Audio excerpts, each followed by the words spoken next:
Don't forget to subscribe and leave a comment on this video saying I subscribed. Let's get into it.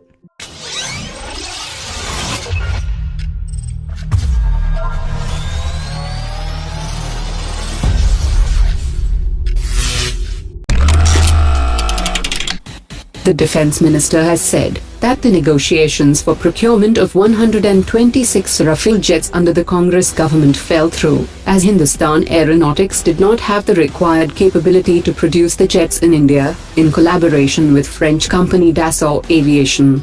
She also added that the Congress government could have pumped in resources into Hindustan Aeronautics, but the former government did not come forward. She also said that when the cost negotiation committee was giving the final touches to the deal in 2013, an unprecedented intervention by the former Defense Minister A.K. Antony resulted in a major setback in the Rafale deal. After rounds of negotiations with Hindustan Aeronautics, the French manufacturer felt that the cost of the Rafale jets will escalate significantly if they were to be produced in India. Dassault Aviation could not progress in the negotiations with Hindustan Aeronautics, because if the aircraft were to be produced in India, a guarantee for the product was to be given, and Hindustan Aeronautics was in no position to give the guarantee. Just a month after the first 2+2 dialogue between India and US, India is all set to roll out the red carpet for its old and trusted friend Russia, and the Russian President Vladimir Putin will be traveling to India for the Indo-Russia summit on the 5th of October. A number of key agreements are set to be signed between the two countries, and the most important one would be for the S-400 systems. An intergovernmental agreement for the licensed production of the AK-103 rifles for the Indian military, and the production of the 200 Kamov 226 light utility helicopters is also likely to be signed. Another important deal that could be signed is for 4 Admiral Grigorovich-class stealth frigates for the Indian Navy, which will be built after a transfer of technology by Russia. India and Russia are also in talks for the possible purchase of 2 strategic aircraft to be converted into AWACS aircraft, and the leasing of second nuclear submarine from Russia. Questioning the proposal to reduce 1.5 lakh jobs in the Indian Army, the Congress has said that the government was ready to make mean-minded cuts in the Indian Army, while it had overpaid to buy the Rafale aircraft. The Indian Army is planning over a proposal to reduce 1.5 lakh jobs in the next few years, to save between 5,000 to 7,000 crore rupees, to maintain and replenish the stock of systems that it currently holds. As China's first indigenously designed aircraft carrier is set to join the country's first carrier in the coming months, the Chinese Navy doesn't have enough fighter jets to fill both carriers. The Lean can carry 40 aircraft, but it carries only 26 J-15 fighter jets currently. The engine and heavy weight of J-15 limits its ability to operate effectively, and the Chinese Navy is seeking to replace the J-15, which also suffers from major problems with its flight control system.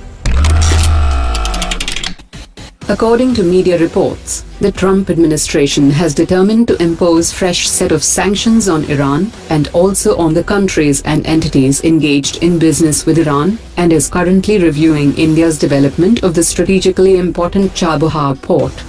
The Chabahar port is being considered as a gateway to golden opportunities for trade by India, Iran and Afghanistan, with Central Asian countries. The country's first smart fence pilot project, which entails deploying laser-activated fences and technology-enabled barriers to plug vulnerable gaps along borders, will be formally launched by the Home Minister next week along the India-Pakistan border.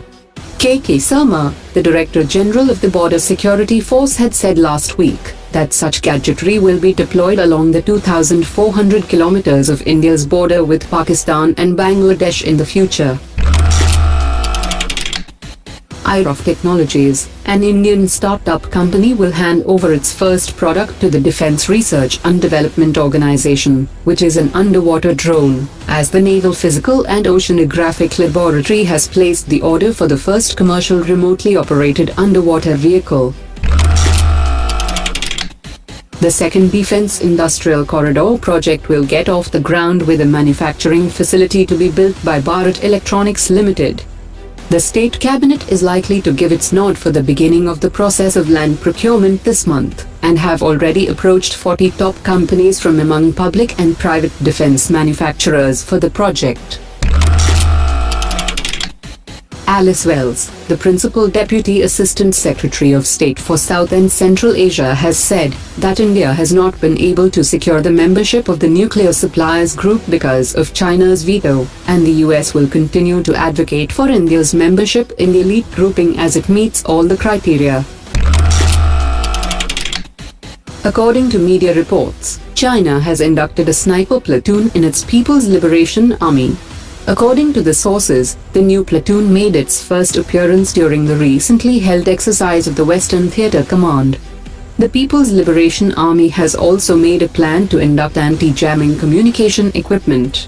China is planning to enhance its surveillance capabilities with camera-equipped drones designed to look like doves, which can move at speeds of up to 40 km per hour for up to 30 minutes, and these drones have already been deployed in the Xinjiang region.